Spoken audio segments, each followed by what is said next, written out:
All right, guys, we're live. We are live. Let me check the connections before I officially start the show. I always check that we are good. We have a good connection. Things are going well. So that's the first thing I'm doing. That's the first thing I'm doing. I hope you guys are well. If you see me, if you hear me, give me a holler. Send us a message. We have a very special show today. But please do send us messages. Please do confirm that you see us. Okay, let's check it. I see that LinkedIn, we are live there. Let's see what's going on. Okay, the connection. Okay, the connection is not bad. Okay, perfect. Excellent. Excellent. Okay, let's get back to this. Okay, so let me officially start the show from now. Hi, guys. This is Ishai Breslau with the CRE SharkEye show, where we discuss commercial real estate on all levels. And today we have a very special guest, Daniel Benedict from the BRG Realty Group, Benedict Realty Group. And they're doing a lot of very, very interesting stuff. And you guys want to tune in because today is Monday. And Mondays we dive deep into the market and we try to see what's going on in the market and what's coming up and what are the ins and outs, et cetera, et cetera. And without further ado, hi, Danny, how are you? Pleasure to have you on the show.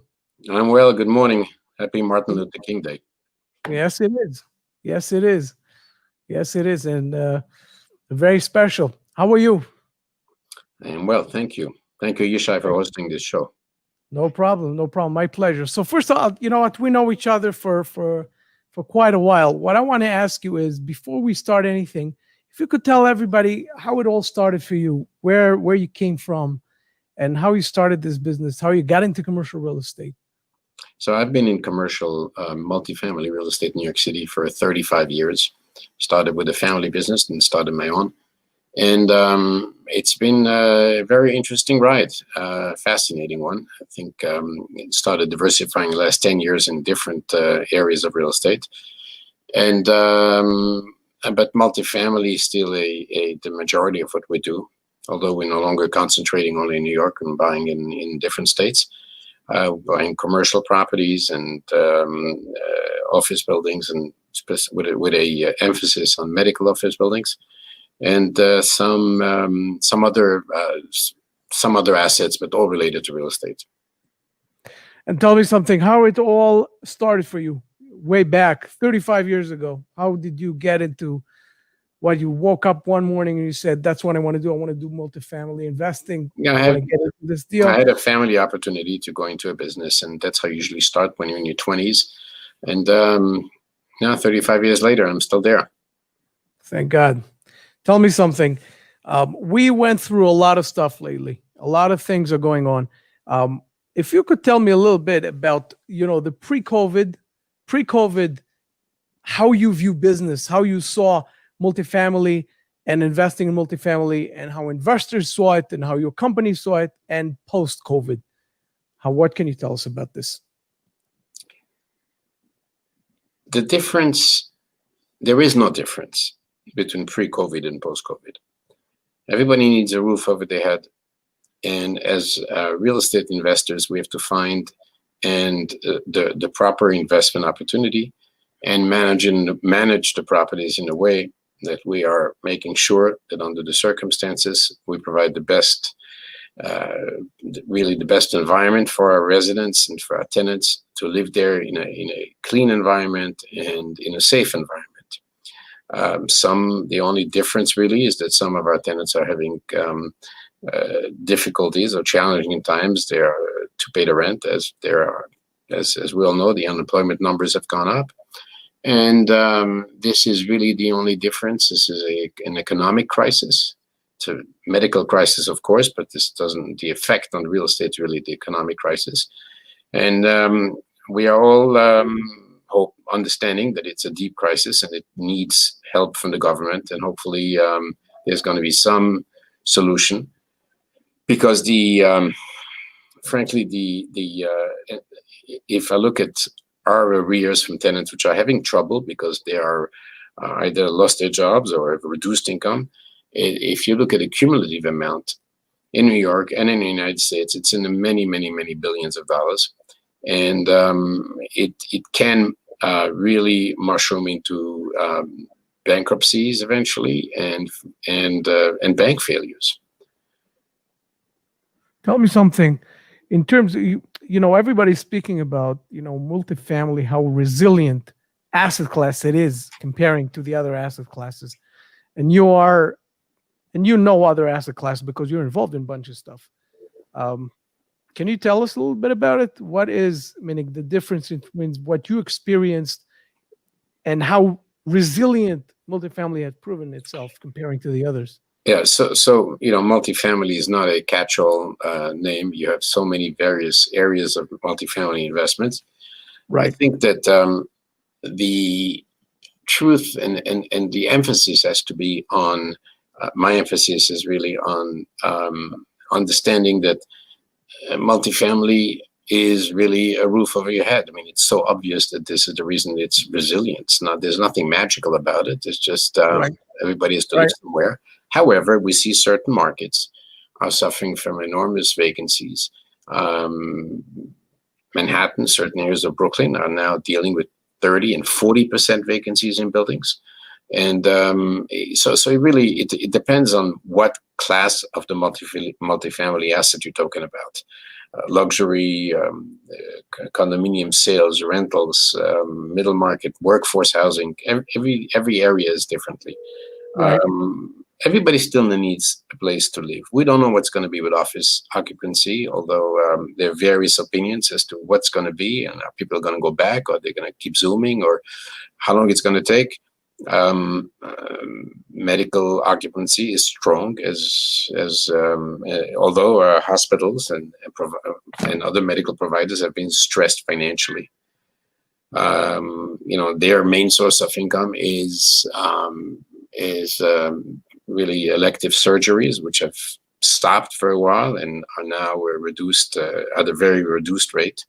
And this is their main source of income. So the stress is felt everywhere in every asset quality, but the resiliency is because of necessity. Right. Everybody needs a roof on the right. You can't travel. You don't stay in a hotel in Memphis, but you still need to sleep at night. Right. Exactly. Tell me something. Now you start speaking about like the different asset classes, right? And you start speaking about, for example, Manhattan, Brooklyn, etc., 30% vacancies.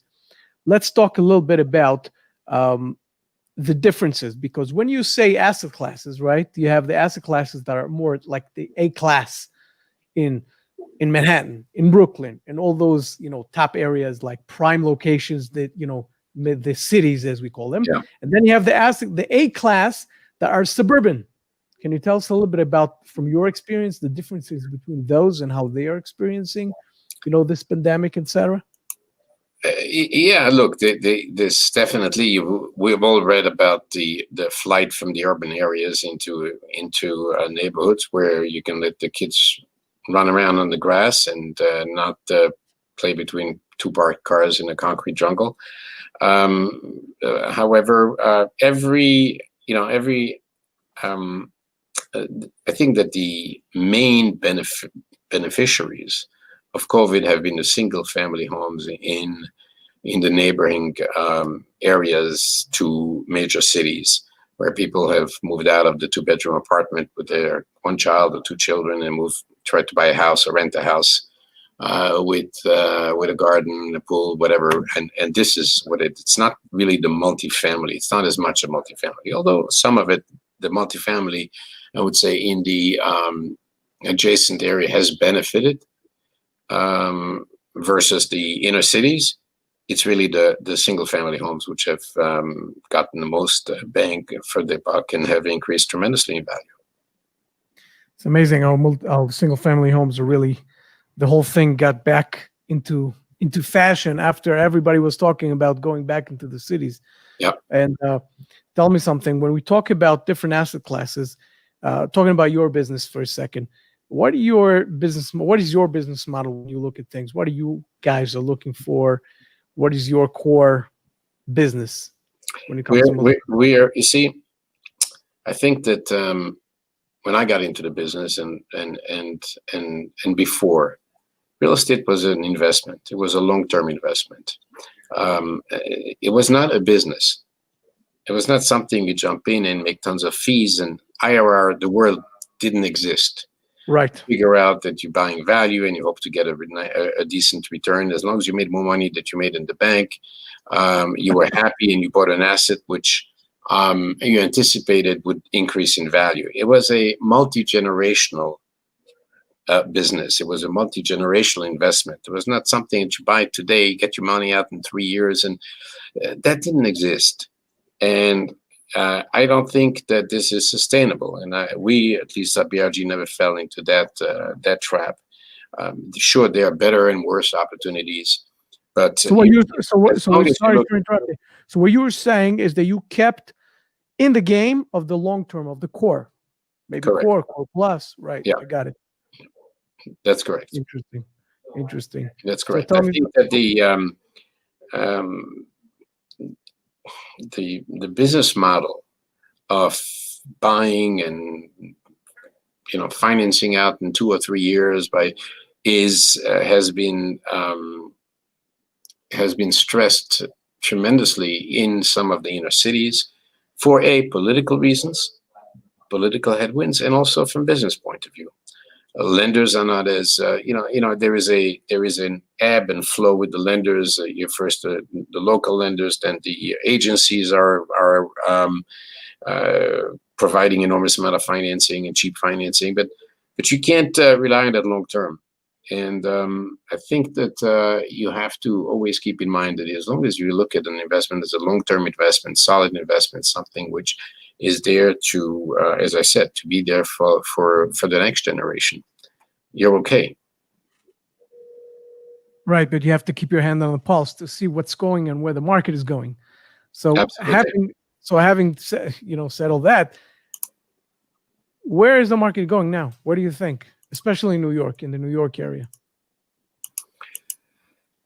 This is, I forgot to bring my crystal ball, but I think that I think that 2 things. One, it's going to get worse before it gets better, if it gets better, and it's going to take a while. New York City, as you know, the luxury end is overbuilt. Right now, there's still more people living in the city than coming into the city. And with the fact that for years already, New York City's employment drivers were not the banks, they were not the investment banks and insurance company. The employment drivers were high tech, and they're very movable. These guys can be in and out and move to cheaper cities, and people work out of there. People move into apartments. I remember when I used to rent an apartment, people came to movie truck and moved their dressers and their beds and their couches and they had furniture. Now people moving with a mattress and an iPad, and everybody is a lot more mobile. And the first question is about Wi-Fi. So I think that New York City's got real challenges, and it's going to take a long time for it to come back. Interesting. Tell me something. Now we see all the trends, right? The moving. We're talking about this. Where are the locations? You're probably looking at that. Different locations. As you said, you invested in New York City, you invested in the New York area, and now you started going out. Where's the out? Where do you think is the out place that every investor, everyone who's looking out, should look at? I think that every investor should look for areas where they feel welcome, in areas which are where the government policies and the politics are welcoming to people which want to develop growth in the area, want to bring more jobs, more businesses.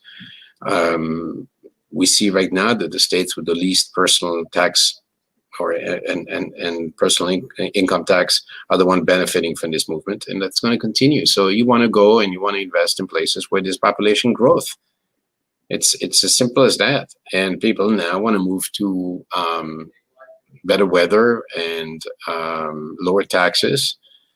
And as the crisis has been and continues to plague the nation, taxes in these states, which are saddled with very high costs, and unions which are forcing ever increasing costs, and pension liabilities, are going to have no choice but to continue to raise taxes, and eventually I think, go bankrupt, because you're going to drive more and more of the high earners out, and they pay the vast majority of the taxes. And everybody knows that. I'm not saying anything that's brilliant, but as far as investment, you go to states which welcome you, which want to encourage you to come and to invest, and other people to bring their factories there and their businesses there and employ people, and are pro-growth. Tell me something. As per operating the business, as per operating the management side of things, how are you experiencing it in terms of, your people who are managing sites and their mobility, their ability to go around? How are you guys adapt. Yeah, that's fine. You adapt, you change, you put your, you do what you have to do. You put your signs up, you put your, you make sure everybody wears a mask, and then, life continues. Right. Tell me something. Now that we have this whole situation, you have an operation to run. In terms of the office, how do you guys do it? Everything everything by Zoom, some by the office. How you guys handle it? We are in the office. We are physically in the office, most of our staff, and all of the outside meetings are by Zoom, like you and I. Right. And what is your philosophy about this? Because, everybody, you said it yourself also, a lot of people. I don't have a philosophy. I do what I have to do. We don't have a choice. This is not from philosophy. None of us predicted COVID and the China virus, and it came and it hit us, and we need to deal with it. This is not something that I have a philosophy on. You do the best, and you try to protect your residents and your employees. And some of them did test positive and quarantine and stayed home, and that's what we did. You do what you got to do. Do what you got to do is our philosophy. That's right. Exactly. Tell me something. Now that we're getting into this whole thing that, the new world, right? We have a new administration, and I don't like to talk a lot of politics, but, everybody's talking about a lot of changes that might happen. Can you tell us a little bit about your take on it? Meaning not the political, I'm talking about the practical in terms of the, tax changes that might come about, the 1031 exchange that is sort of in the air. What are your thoughts about this? Look, the inauguration is tomorrow, and Biden is going to come up with his plan, and we'll see what it is. We know it's going to have higher taxes. And we know there's going to be some help for the states, and what the details of the new tax plan is, I don't know. You adapt. Like I said before, we adapt our strategy, and we live in a world. We don't live in a vacuum, and we see what happens, and we adapt to the new realities. I think that the Trump tax plan was very, very pro-growth. But a democratic controlled government is going to want to do philosophically something different, and we'll deal with it. You've been there 35 years. You saw the ups and downs and differences of administrations and laws and this and that and whatever.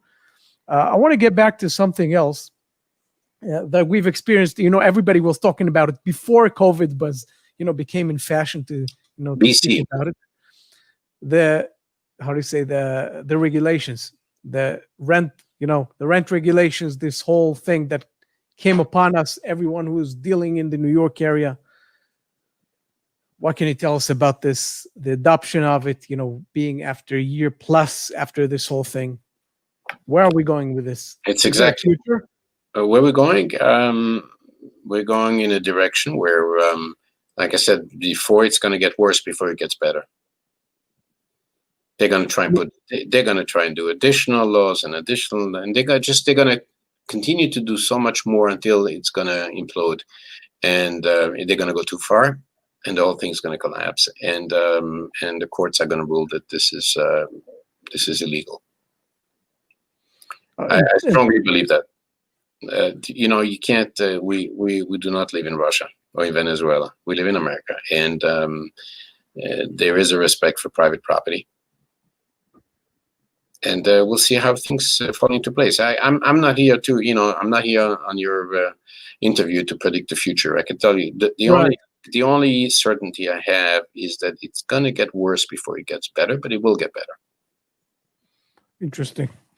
Tell me something. Going back a little bit to medical offices. And I just want to point out something before we leave that subject, that the real people which have been hurt are the exact people that the politicians thought they're helping. These are the contractors and the painters and the kitchen manufacturers and the elevator installers and the boiler, all of these guys, which are the workforce of New York City, lost their jobs. The amount of apartment renovation work has gone down by 92% or 93%. You only do, that's thousands and thousands and thousands of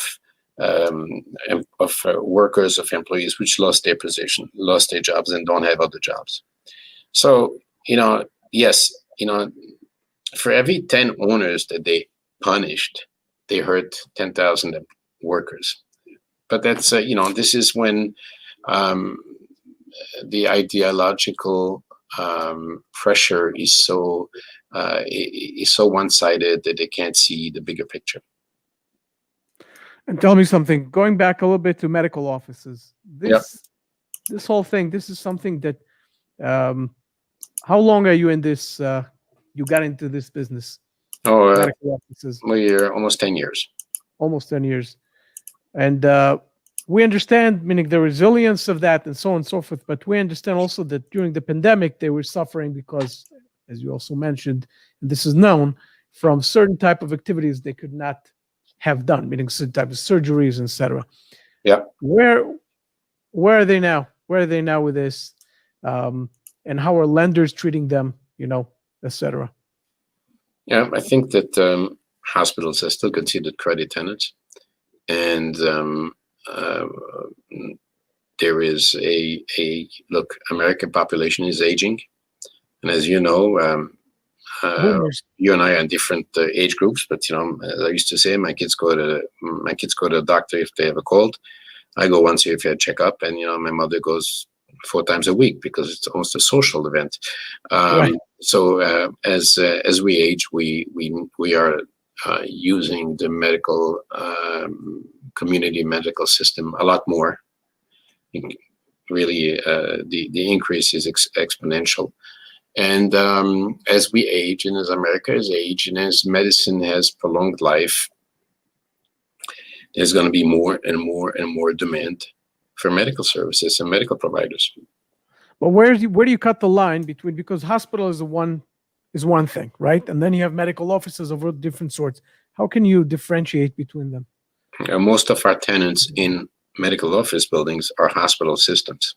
They've been purchasing they've been so growth oriented. They've been buying a lot of the medical practices. The days of your doctor's office in the corner with a doctor and a nurse and a receptionist, they're almost over. Those are now larger and larger groups, owned eventually by either regional or national medical providers or hospital chains. Amazing, whole different world there. Yeah. Okay, interesting. Let's go back for a second for multifamily. And I know you wanted to cut this show a little shorter than I used to. I want to talk a little bit about the difference between the A class, the B class, and the C class. Okay, especially now. And that's without looking at the future. That's looking at the now, at the strategies right now. When I'm looking at a C class property, working class, what should I look in terms of the ups, the downs, the pros, the cons versus, the A class, especially nowadays? Okay, I wouldn't. I'd like not to refer to them ABC. I'd like to. I think what's accepted now is workforce housing, and that's a housing provided to people which are in a certain, have the ability of paying a certain amount of rent. And like in every area of real estate multifamily, you have to provide, like I said, safe, clean, and well-serviced properties. There are a lot of this is in the area of the workforce housing, there are a lot of properties out there which have been neglected, which have been owned by the developer or somebody who bought it from the developer in the 60s, 70s, and never put a penny back in there. And you walk some of these buildings, and the refrigerators is from the 50s, and this is an area where there is an opportunity to improve the quality of life for the residents, and eventually the value of the real estate. So this is where a lot is going on. Most of the construction going on today in most of the countries is not workforce housing, right? It's you can't build a building and rent a 2-bedroom for $850. Right, 100%. So there's not a lot. So the challenge, and it's an enormous challenge, is to take those millions and millions of units nationwide and invest and rehabilitate them and still keep the rent affordable. Right. As to luxury is luxury. It's a completely different market. And different animal. It's a different animal. It's a different, you can be charging $20,000 a month rent, and if the market becomes soft, you go down to $12,000 and give 4 months free because you're trying to get somebody in there. A $750 apartment, you're going to keep charging $750 because you can't find it. It doesn't go any lower. Yeah, exactly. Doesn't go any lower. Just different business. Totally different business. Tell me something about retail a little bit, and I know you know a little bit about that. What can you tell us? Meaning, retail got a real hit, meaning during this pandemic. Some people say up to 70% in terms of revenues went, meaning less 70%. So, where's this going? Especially in the country that we know that there's oversupply of retail. This issue, America was over-retailed a long time ago. Right. 3.5 times higher amount of square foot retail than Europe. Right. Nothing to do with the pandemic. Right. Right. And between that it was overbuilt to begin with, and the internet economy. Right. And e-commerce. Right. Yeah. And COVID, I think that you take the three, and it's I think a structural hit which cannot be just glossed over and say, oh, it's going to get better. There are going to be an enormous amount of all we read about is more chains shutting stores every day. Thousands and thousands and thousands of stores, millions of square feet. And every business, retail, banks, who walks into a branch anymore? Just you name it. And the ultimate credit tenant was a Walgreens. You walk into a Walgreens, everybody's ordering that stuff on Amazon or whatever, on another e-commerce site. So right. They're going to be, I guess the only bright spot will be distribution. Right, distribution is good. Right, distribution, and once restaurants, when everybody gets back, that will be. But right now they're also getting hit right and left, of course. From last, look, hotels are obviously hurt tremendously, but that will come back. When people can travel, they will want to travel. There's going to be an enormous amount of pent-up demand to go out to Broadway, to a restaurant, to the hotel, to travel, but not to go to the store. Right. Also, by the way, also hotels, meaning just, to give, I had a conversation a couple of weeks ago with Mike Marshall from Marshall Hotels, and he said something very interesting. He said, there's also obviously a difference between locations, meaning obviously New York City is not getting back. He said that there are certain hotels in New York, a good amount, that are not coming back. And that's also another thing that, this pandemic basically brought. What I want to ask you something a little bit different before we say goodbye, everything about lenders. I want to speak about lenders. How is it working? How was it working with lenders, and how did they change their strategy right now, meaning currently going into any deal, whatever you're getting into? So the underwriting is certainly more cognizant of the fact that we're in the middle of a crisis, and the loan to values are lower, and the cash flow requirement are higher. Banks are not in the business to lend money and not get it back. So they every deal needs more equity right now. I think that it depends. I mean, really, again, in which area of the business. Are you buying a mall in Oshkosh, or are you buying an apartment building on Park Avenue? They are, I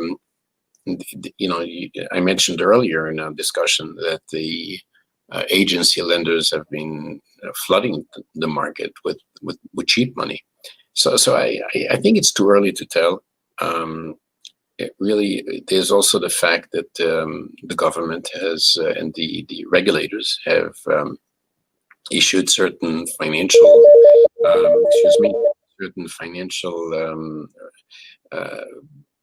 I would say, directives to the lender to allow them to defer payments of principal and interest, right, and not having to affect their income. So we're still smack in the middle, and I think that question we'll have to talk about in 6 months or in a year. Right. A lot of people say it. A lot of people say, let's wait and see what we'll bring later, what the world will bring us, and the whole financial market. Right. Exactly. Absolutely. Yeah. Absolutely. This is But at the same time, interest rates are like so low. Yep. I apologize. They are very low. They continue to be very low. And for the foreseeable future, if you listen to the minutes from the Federal Reserve Bank, they seem that it's going to continue to be very low.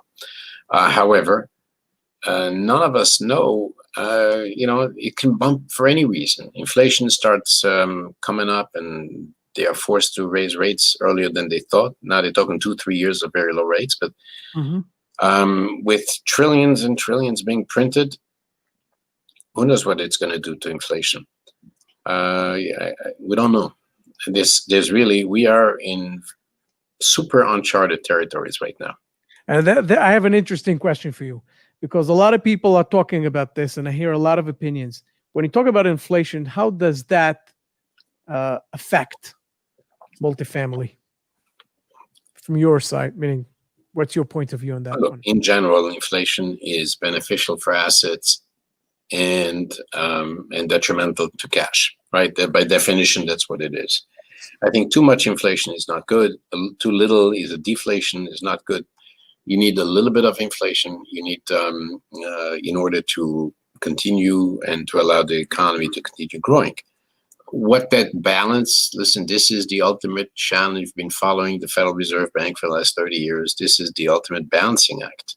How do we keep the economy from going into too strong an inflationary pressure, and make sure they don't go into deflationary pressure, which is worse than inflation. So this is really I think that right now, look, from the perspective of the printing of money, or if you take all accepted economic and really accepted economic norms, the inflation should have come back already, roaring back. But one of the main segment of inflation is salaries, and with so many people out of jobs, the pressure on salaries has weakened. And there's no longer, it's more beneficial for somebody to stay home, collect unemployment, get all the extra money that the government gives them, than to go to work. So there is no salary pressure on inflation, but how the monetary policy is going to affect inflation is something remains to be seen and watch very carefully. This is the ultimate challenge for the federal bankers. Danny, thank you so much. I don't want to take more of your time, and I appreciate your time so far. Really been an interesting conversation and hearing your take. So you want to tell everybody how they could find you, your company, in terms of your guys' activity. I know you guys have groups, of investors, etc. You want to tell everybody a little bit about where they can find you? Very easy. By the way, I have the link. If everyone is listening, I hear a bunch of comments here in the LinkedIn. I put the link of BRG Realty in the links, and you can find it there. Please tell us. Yeah, brgny.com is our website, and you can contact us through there. My email is db@brgny.com. And I look forward to get some feedback and criticism and disagreement with what I said. Looking forward to it. Yishai, thank you for what you're doing, and I started following your YouTube channel. Thank you so much. I appreciate that, for sure, for sure. All right, I'm going to let you go, as we say. I'm going to continue a couple of things that I want to tell everybody, but I really appreciate your time. Thank you so much for your time. And keep in touch, for sure, 100%. Thank you, will do. Thank you. Okay. Take care of yourself. Bye. All right, guys, I thank Danny Benedict. I hope you guys enjoyed this conversation with BRG Realty. It's really an interesting conversation, and I'm going to have it on the podcast soon enough. What I do, I take the audio and I rip and I put it in. I hope you guys enjoyed it. Couple of things. First of all, in terms of finding out more about this company, you have the links. If you're watching YouTube, you have the links. If you're watching LinkedIn, you have the links. If you're watching Facebook, you have the links. And also in the podcast, you have the links in the text. You can find out more about BRG Realty. Another thing, if you are more of a beginner, you have to listen to me very carefully. I have the new 7-day CRE challenge, 7-day CRE challenge, commercial real estate challenge. And the first day of the 7-day CRE challenge is free. If you want to understand more, get clarity about commercial real estate, understand a little better, what is this thing and where this thing is going and where are you going with this? It is unbelievable and you should take advantage of it. Okay, guys? So one thing I want to ask you, please subscribe, 100%, subscribe, do whatever you need to do. Give 5 stars if you're listening to the podcast. Do whatever you need to do in order to support this. And you guys, all I do is wish you a beautiful, splendid, amazing week and successful one. Take care of yourselves.